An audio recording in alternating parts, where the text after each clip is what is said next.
2007 model, owner 3 ஆயிடுச்சு. வண்டி engine எல்லாமே பக்காவாக இருக்கும். எல்பிஜியும் இருக்குது, பெட்ரோல் இருக்குது, ரெண்டுமே ரன்னிங் கண்டிஷன் தான்.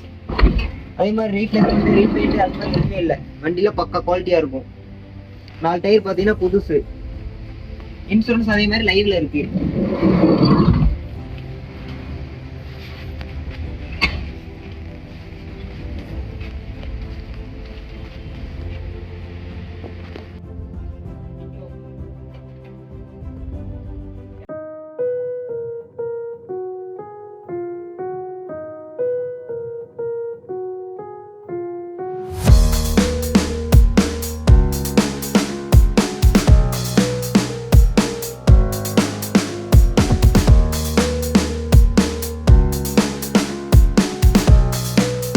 திருப்பூர் ஸ்ரீ அர்ஷாதாஸ் கருமாரம்பாளையம்.